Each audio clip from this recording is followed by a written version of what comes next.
Today we are going to be solving some Waec past questions, biology in particular, 18 in number. And just as we've always done, we are going to talk about the topic related to the questions before we give the answers. And then also we are going to make some explanations with references so that we will be able to answer similar questions in our oncoming exam. So alright, congratulations to all those who have sent their JAMB results, whether you've gotten 250, 300. Well, that's all great. I hope you've already watched our previous video on how to pass your oncoming post-UTME exam and to gain admission this year 2020-2021 admission session. Alright, I wish you success in your admission process, and so make sure you go back to watch our video that talks about post-UTME processes. Okay.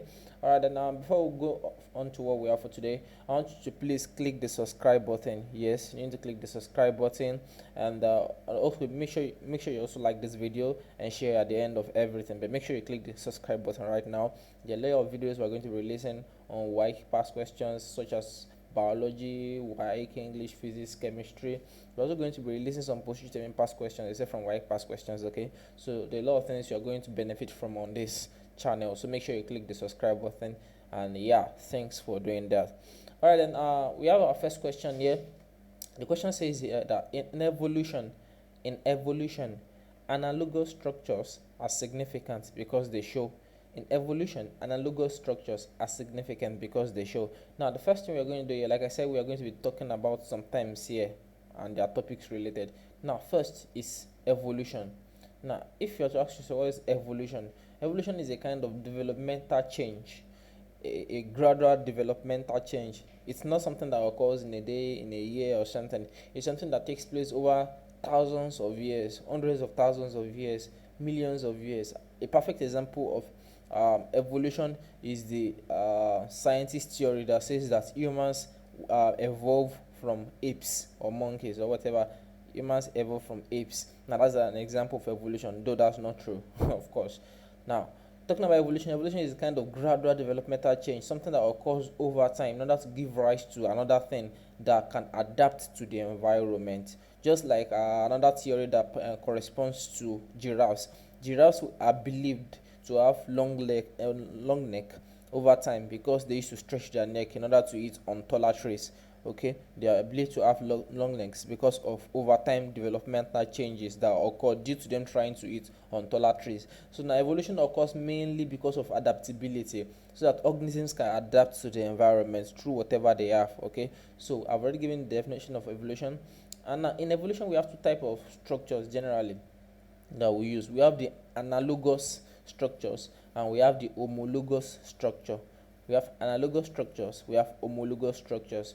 Now, when we're talking about homologous structures are structures that are found in different species with the same shape but different function. I'll repeat, homologous structures are structures that are found in different species with the same shape but different function. Do you understand? They are structures. Homologous structures are structures. You can find them in different species. You find them in goats, chicken, different kind of animals, and they will have the same shape, exactly the same shape of structure in goats, the same in the same in humans. However, they perform different function. A perfect example of this is okay. Imagine you seeing a liver.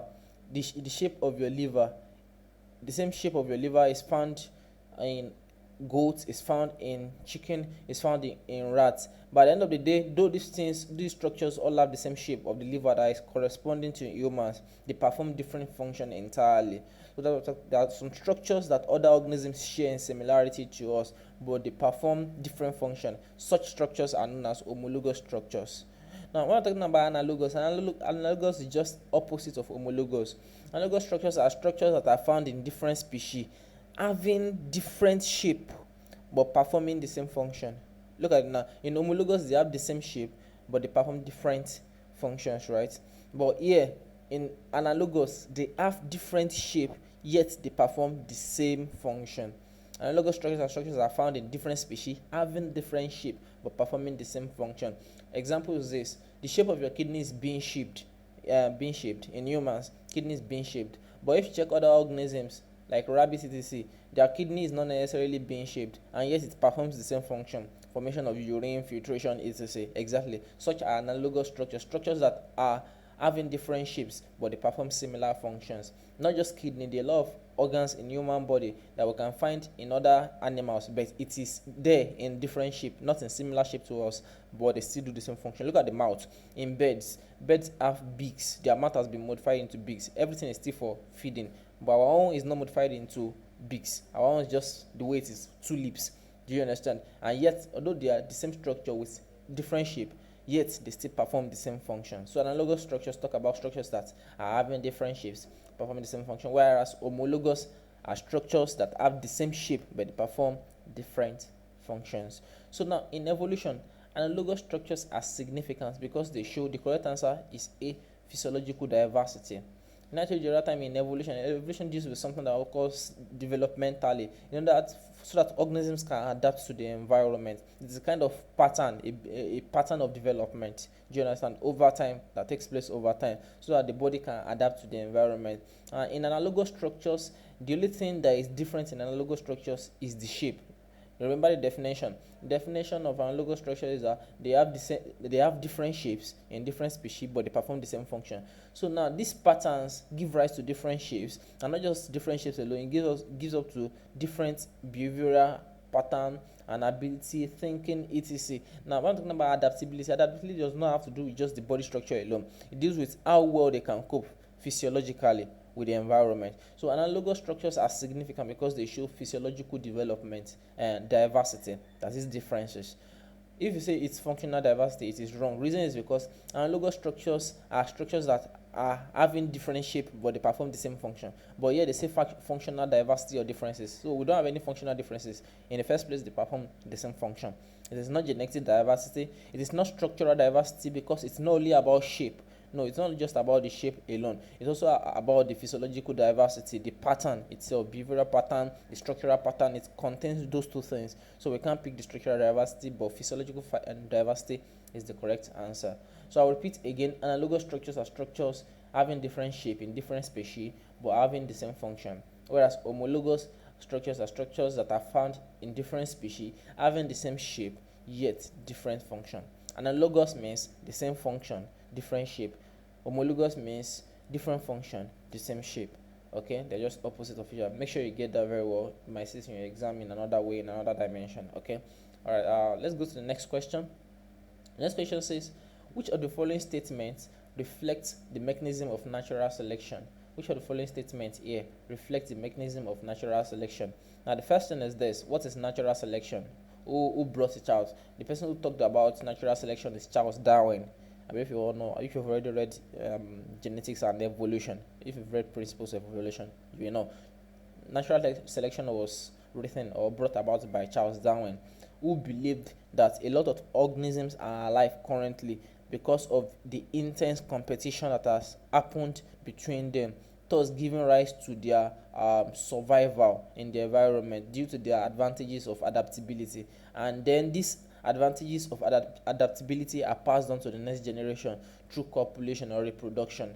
Okay, now natural selection itself, in general definition, it says that organisms with adaptability advantages, with structural advantages, behavioral advantages, will copulate together in order to give rise to offsprings with these adaptability features.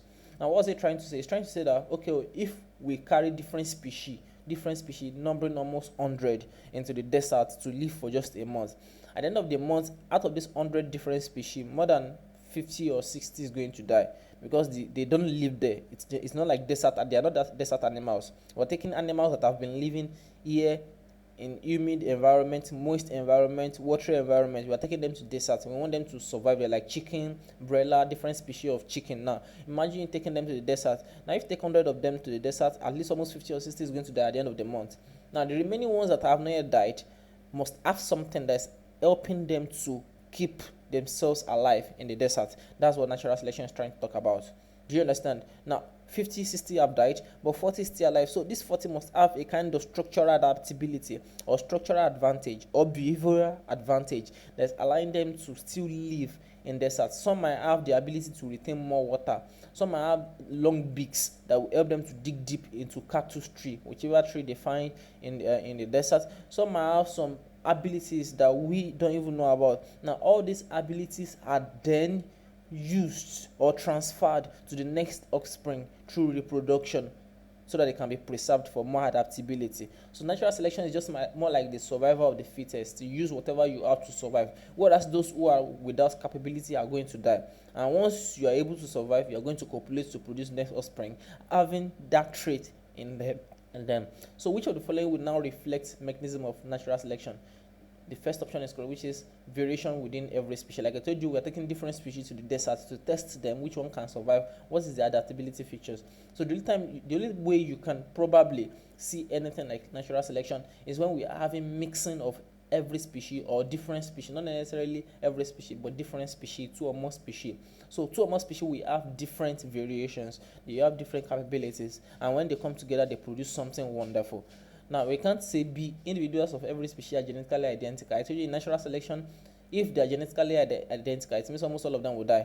Okay, there must be a kind of variation, something that will allow you to know, okay, this one is alive because of this one is alive because of this. Do you understand? So in talking about natural selection, something has to be a variable. If they're all identical structurally and physically, once one dies, the remaining will die, obviously. Second one says no organism in a species dies before sexual maturity. That is wrong. It's just like saying that there are some humans that do not die. It's just like saying humans do not die before puberty. It's wrong. A lot of humans die before puberty. So it's not necessarily correct that no organisms die in a species before sexual maturity. That's wrong. A lot of organisms die before sexual maturity, just like humans die before sexual puberty. Okay, organisms with selective advantages are less likely to survive. That is wrong. Remember, I told you that in natural selection, organisms with more adaptability, with more structural advantages or behavioral advantages will survive. So in natural selection, it's about the variations, but here they're saying it is less likely, which is wrong. So natural selection has to do with the variations within every species that will make them or allow them to be able to survive in the environment they are in. Okay, so the answer is A. The third question, it says, which of the following animals exhibit territoriality? Now, I will give you a perfect example of territoriality.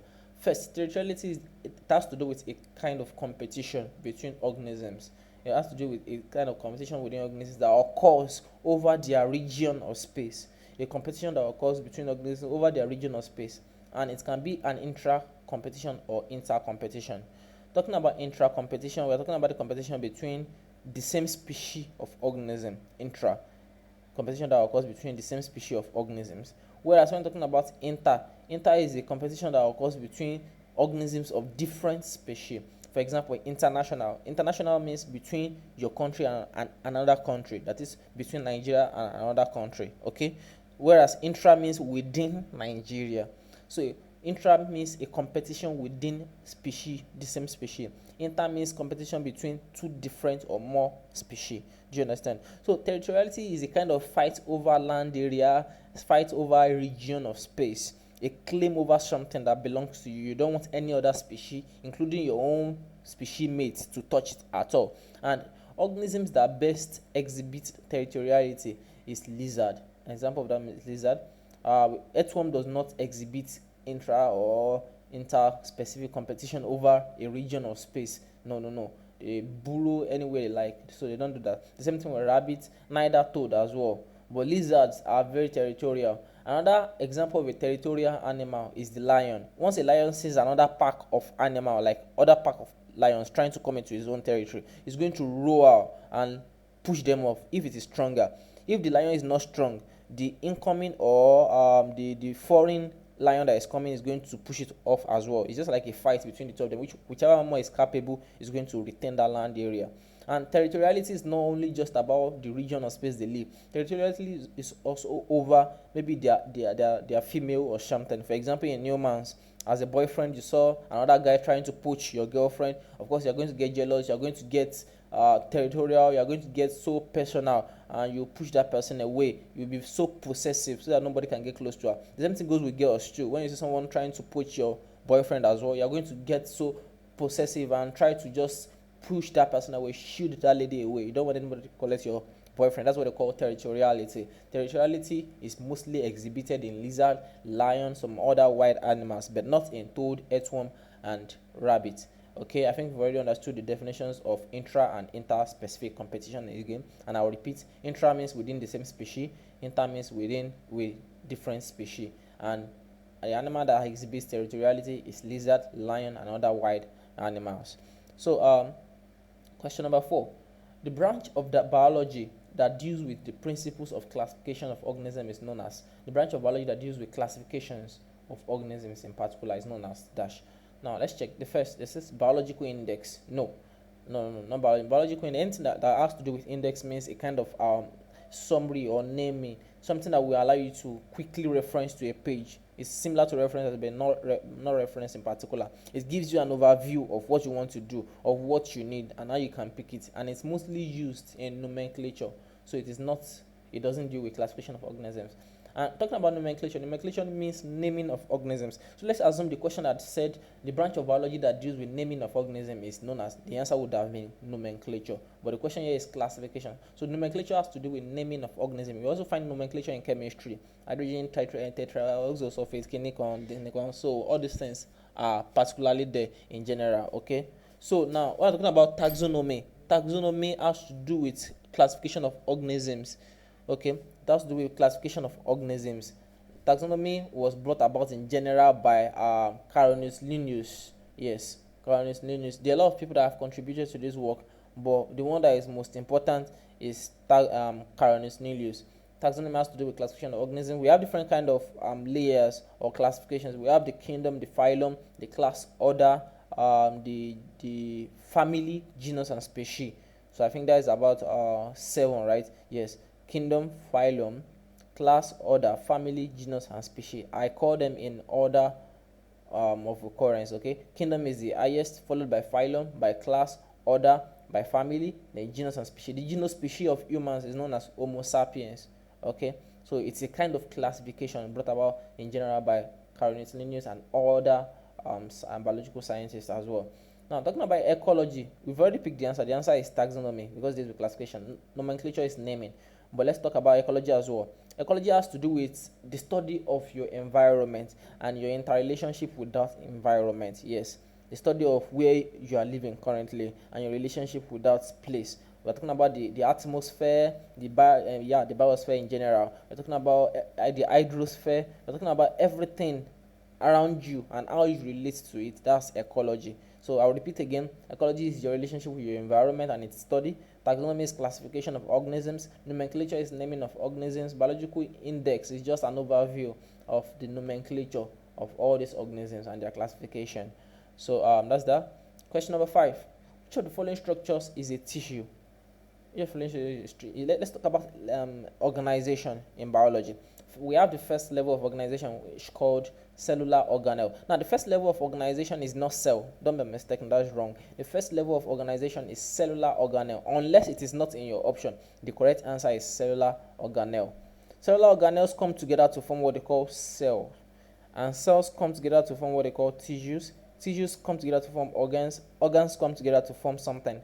Use the comment section to answer us. Okay, make sure you do. It's very important. Okay, now the following structures is a tissue. Which of the following structures is a tissue? First, vessel elements. No, vessel elements are elements. There's nothing like them being tissues or anything. We have sieve tube element. Sieve tube element is found in vascular bundles in plants. I'm talking about vascular bundles. I'm talking about the xylem and the phloem, right? Yeah, so they are found in vascular bundles and they are not tissues. We have erythrocytes. Erythrocytes, in another word, means red blood cell. I think we all remember. Okay, we have the leukocytes. Leukocyte is what? Yeah, white blood cell. We also have the thrombocytes, platelets. We have the plasma, etc. in the blood. But erythrocyte means red blood cell. So it's a cell, not a tissue. Whereas the correct answer here is blood. Blood is a tissue. Why? Because it contains clusters of different cells. The blood contains R blood cell. It contains RBC. It contains WBC, that's white blood cell. it contains the thrombus, it contains plasma itself, the liquid part, it contains some other blood elements like a hemoglobin, which is a pigment as well. Do you understand? So all these things all together form what they call blood tissue. So it is a tissue.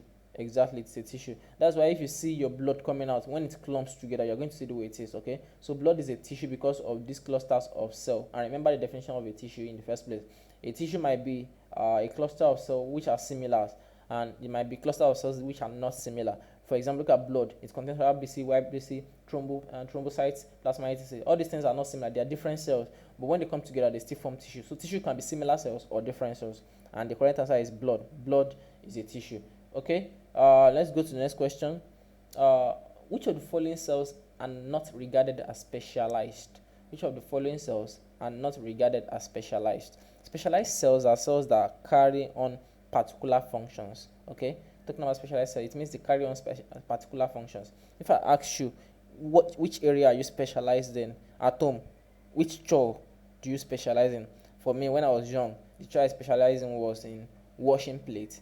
Okay, that was my own specialized chore. Okay, now you two at home, there must be a specialized chore, that is a particular chore that is known to you alone. Okay, maybe washing clothes or washing plates or sweeping or taking care of your siblings. So specialization means something you focus on, a particular thing you focus on. You want to study medicine, your specialization area of specialization is neurosurgery. Your area of specialization is gynecology. All these things are area of specialization. So cells that specialize, an example of them is sperm cells. Sperm cells, the only function they perform is for reproduction, for fertilization. Root cells for absorption of water, okay, so that plants can live on. Muscle cells for contraction, they contain myosin and actin, which are responsible for active contraction during movement, exercise, or whichever one as well. Okay, so you can see that all these three initial cells are specialized. Muscle cells can perform the function of sperm cells for fertilization, and sperm cells can perform the function of muscle cell for contraction. No, all these ones are special. They have just one particular function in general. Whereas when talking about the somatic cells in the word means body cells. So the other name for it means body cell. Wherever you see somatic cell, just know it's called body cells. They might show your Waec exam that which of the following is a body cell, and they'll put somatic. So somatic means body cells, and this generally just the word means that these are cells that forms the body. They form the husk or the body of an organism. Every organism, somatic cells. So they are unspecialized cells that form the body of an organism. There are another type of unspecialized cells. It's not only somatic that is unspecialized. For example, our stem cells. Stem cells are cells that give rise to every other cells in the body. They differentiate to form other cells. But when stem cells are still stem cells, before they differentiate, they are unspecialized. It is after they differentiate that they form all these muscle cells, root cells, sperm cells. And likewise, somatic cells. Somatic cells do not differentiate like stem cells. All they do is just that they form the body cell. So the answer is somatic cells or body cells. Okay. Question number 7. Which of the following pairs of cells carry out the same function? So check cell and red blood cell, nope. Spermatozoon and ovum, we don't have to talk much about that. This is the correct answer. Spermatozoon means male sperm and ovum means female egg. Two of them come together to do what? Reproduction, just copulation. That's the only thing they do, fertilization. They have the same purpose, the same function. Palisade and epiderma. Remember, we are talking about chlorophyll in plants. We have some chlorophylls like the spongy chlorophyll and the palisade, right? Now those two are similar to each other. But when talking about palisade and epiderma, that's wrong. Epiderma cell is an outer layer cell found in leaves. It has no concern with palisade cell or archer, so they don't perform the same function. We also have the root cell and the guard cell. Now remember stomata in plants. Stomata is where water is lost through transpiration, right? Now guard cells are cells that will help to either open or close the stomata depending on the fulfilling conditions. Okay, so guard cells will either open or close in order to control the stomata in releasing water. Okay, too much opening of the stomata might lead to excessive loss of water, and too much closing might result into retaining of excessive water. So guard cells control opening and closing of stomata in order to lose water through transpiration. So the correct answer is spermatozoon and ovum because they perform the same function unlike the rest. Okay, question number 8. If amoeba, I don't know, maybe you used to call it amoeba. Well, right now it is called amoeba. If it is placed in, so if amoeba, like I said, I call it amoeba, I prefer amoeba, okay? I don't know about you. But if amoeba is placed in a salt solution, the contractile vacuoles would, now the first thing is that, what is amoeba? Amoeba is a protozoa, yeah, a unicellular protozoa, one-celled protozoa. If it is placed in salt solution, the contractile vacuoles would, before we answer that, what is the contractile vacuole? Contractile vacuole is a cellular organelle that is found in the amoebic cell.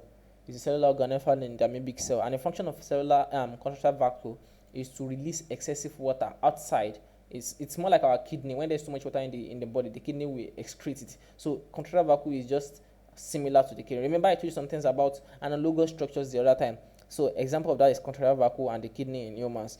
They both perform the same function, removing excess water in one way or the other, but they are in different shape, obviously. Okay, they are in different shapes, different structures in different species having different shape, but performing the same function. So now that's an example of analogous structure, contractile vacuole and the kidney. Now, since if you place amoeba in salt solution, what's going to happen? Osmosis is going to happen. Water is going to be leaving the amoebic cell and it will be entering the salt solution. Do you understand? It's going to shrink this amoeba. So this amoeba is going to be losing water to the salt solution because this salt solution is highly concentrated than the water inside the amoeba or the water inside the cytoplasm.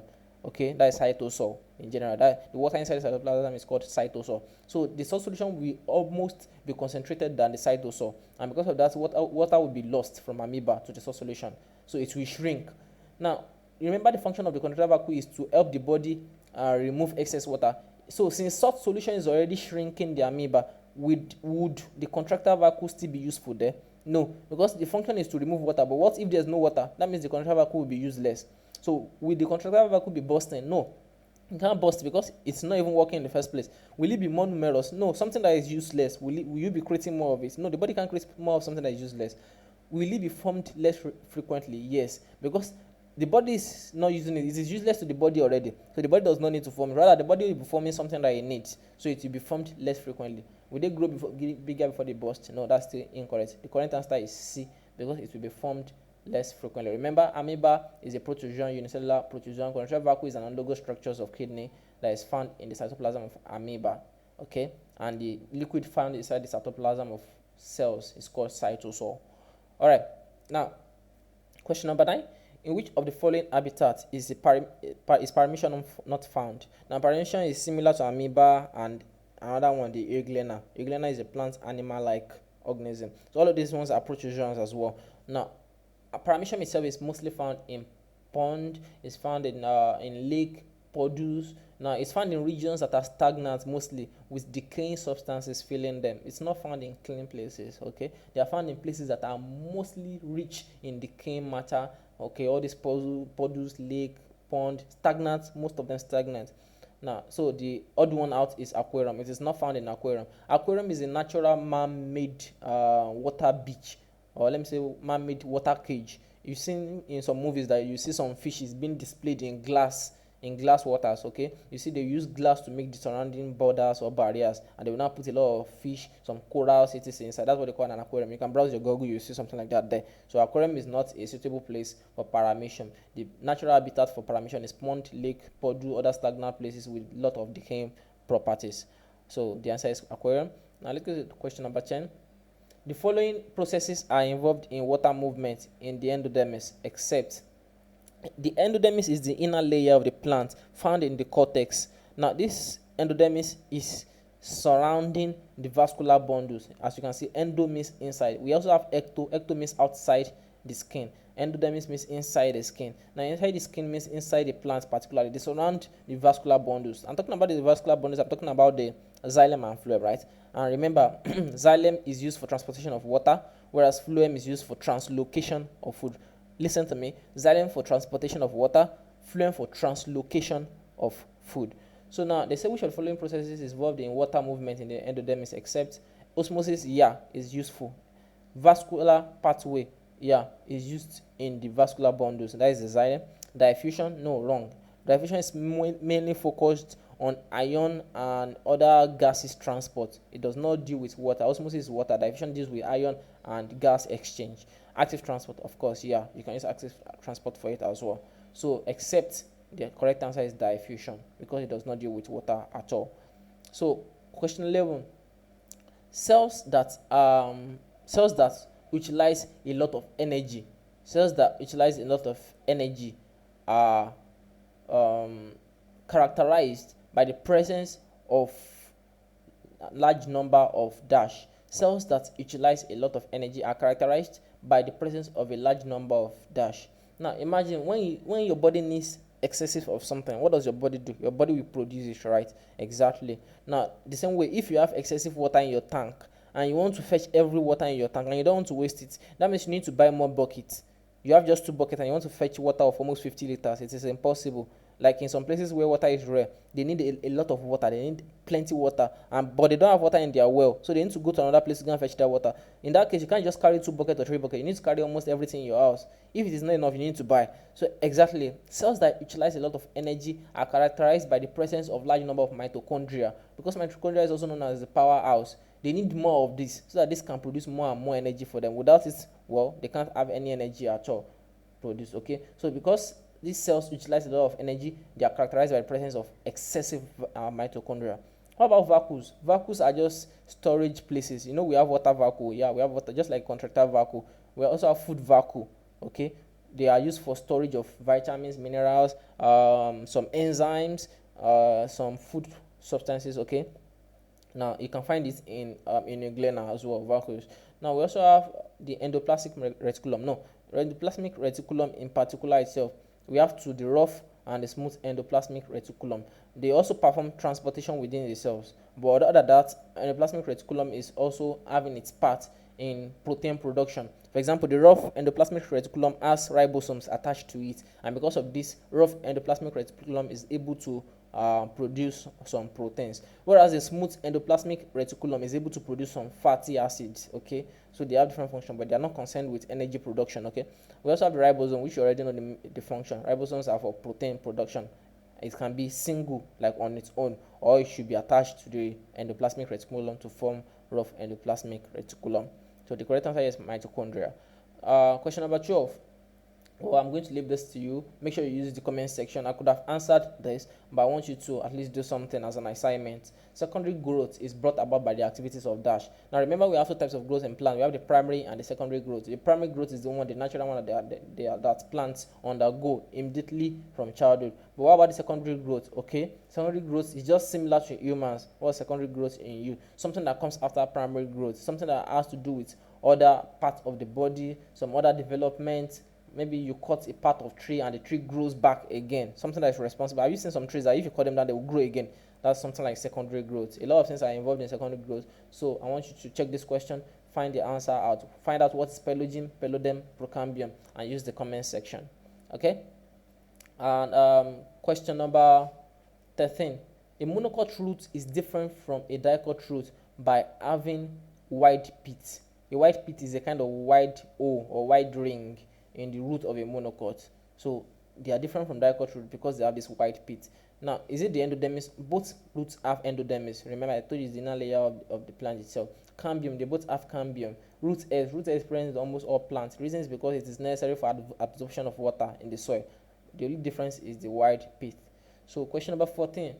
Which of the following statements best describes hemoglobin? Remember the other time I told you that hemoglobin is also found in the blood, but hemoglobin is a pigment. Now they say which of the following best describes it? One, they say yellowish in color. No, it is not. Talking about hemoglobin, that's one of the reasons why your blood is red. Yeah, it is the pigment, the color pigment of your blood. That's one of the reasons it's red. Okay. Now, and different states of hemoglobin will determine the color of the blood. For example, when it is with oxygen, there will be a different color. When it is without oxygen, there will also be a different color. That's why we have different colors in the arteries and the vein. Okay. So now, generally, yeah, it is yellowish in color. Nope. It is a red blood cell. No, I told you, red blood cell is a erythrocyte. Oxygen carrying pigment, correct. When it carries oxygen, it becomes oxyhemoglobin. So the best statement that describes it is an oxygen carrying pigment. Now they say it is needed for blood clotting. No, although this is not for your level, but still, hemoglobin is not a major character in blood clotting at all. We have a lot of clotting factors. Okay, about 12 for sure. We have them: Ageman factor, a lot of Christmas factor, Stuart's Prowers factor. They're there, but it's not for you. And we also have the platelets, thrombocytes. They are all responsible for clotting, but not the hemoglobin. Hemoglobin is a pigment that helps to carry oxygen. Hemoglobin can also increase the density of the blood. Okay, it is very important, a very important factor of the blood. It increases the density of the blood. So the correct answer is C. Then question 15. Inhaled air is made warm and moist in the nasal cavity. Inhaled air is made warm and moist in the nasal cavity, not in the epiglottis, trachea, or mouth. Okay. The question number 16. Which of the following structures is not involved in respiration? Well, without having to talk much about this, you already know the answer. Lung books are found in arachnida. Yeah, it's for respiration. Mouth is respiration, buccal respiration, like in toads. Trachea is also involved in respiration. It's part of the respiratory system. Stomach, no, you can't talk about stomach. Now, there's another thing you need to know. We have thoracic and stomach respiration. Informally, thoracic and you notice that sometimes when you breathe, you notice your chest going up and down, and your stomach going inside and outside. Those are what they call thoracic and stomach respiration, but they are not structures involved in respiration. It is the lung, books, mouth, and trachea. Stomach is an exception. Question 17. Filtrate in bone mass capsules contains vitamins because first, in kidney contains a lot of things: renal artery, the cortex, the medulla. We have the bone mass capsule, the glomerulus, and the renal tubules. The glomerulus is just clusters of capillaries formed from the renal arteries. Now, these clusters of capillaries will also form the bone marrow capsule, and they now lead into the renal tubule. Okay, that's just a simple overview. Now, this glomerulus will help to filtrate the blood, and the filtrate coming to the bone marrow capsule will pass through the renal tubule as well, out to be excreted as urine. Now, the only reason why vitamins are mostly found in bone marrow capsule is because they have low molecular weight. Now, unlike proteins have high molecular weight, so it is very rare to find a lot of it in bone marrow capsule because it can be problematic if there's a lot of high molecular weight substance in the bone marrow capsule. It can affect filtration. It can affect filtration rates and other factors as well. All right, the glomerular filtration rate. So the reason why it is found there is because they have low molecular weight. All right. So pulse sweat. This is the last question. Pulse sweat is produced during muscular exercise. Now, when you exercise your body, jogging up and down, rolling, running, etc., the reason why you sweat is because there is a kind of hole present in your skin called the pore sweat. Okay, it's called the pore in general. Pore. It's a kind of hole in your skin that allows water to come outside. And the reason why water is coming outside is because when you exercise your body, there are a lot of things that is working your body. The muscles are contracting, the body system, all the organs are jogging up and down, they are being shaken to the core, everything is running extremely, and because of this, temperature is going to be developed in the body. Now, this temperature, when it is excessive in the body, it can cause damage to the organs, so the functioning of some cells require optimum temperature. Some things will never work in your body if the temperature is exceeded. So because of this excessive temperature, the only way the body can do is by regulating it. Homeostasis, remember. So in order for the body to regulate the temperature, you understand, it has to excrete some of it to the environment. And the way it excretes some of the temperature or the heat in the body to the environment is through sweating. So this water you see coming out of your body that is called sweat contains a reasonable amount of heat in your body. So without them, the heat in your body is going to be accumulated to an unimaginable extent, and it's going to affect you. So sweating is a means of losing heat from the body. So pulse sweat is produced during muscular exercise, not because the contracting muscles produce water, no, not because of fermentation, not because of the muscle fatigues, but because of the increase in the temperature of the body, which increases the heat that is present in the organs and every other thing. So because of the increase in heat, the body will lose some water, which carries out some of the heat in order to reduce the temperature. And this is the principle of homeostasis, that is the regulation of the internal environment or internal milieu of an organism. So I think that's all this for today. 18 questions, Waec 2015 past question, and other compilations as well. So these questions are brought mostly under different topics so that we can understand. Even when they bring similar questions in the future, we'll be able to answer them easily. You can see the way we explain them and clarify some things for you to know. Okay, so we are going to be making a lot of videos on Waec past questions until the exam itself. I want you to share the video, like the video, let others know about it, and make sure you click the subscribe button, or else you're going to be missing a lot of things. Okay, we have a lot of students that give their testimonies about their JAMB when they watched our video as well, and I'm very happy that people did well. Yeah, people did well.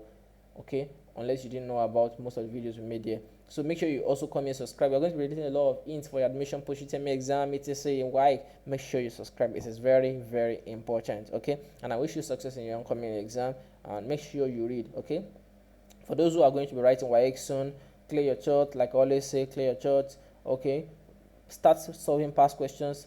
Follow the Waec syllabus. Make a timetable. Timetable is very important. I'm talking about timetable. You might not necessarily put time, but make sure you put days. For example, me, when I'm using my timetable, I don't used to do, okay, I'll read in the morning, read in the afternoon. No, I don't used to do that. All I just used to do is this. Today, I'll read this topic. It doesn't matter when I now read it that day. I will try make sure I read it. That's how it works, okay? Some timetable needs to be flexible in order to suit you. If you make your timetable too rigid, you might not be able to follow it particularly. But make sure you have a timetable that you're using, okay? So that's that about today. In the next video, we're going to talk about a lot of questions as well. Please make sure you subscribe and share this video and this channel as well. Thanks for watching. God bless you.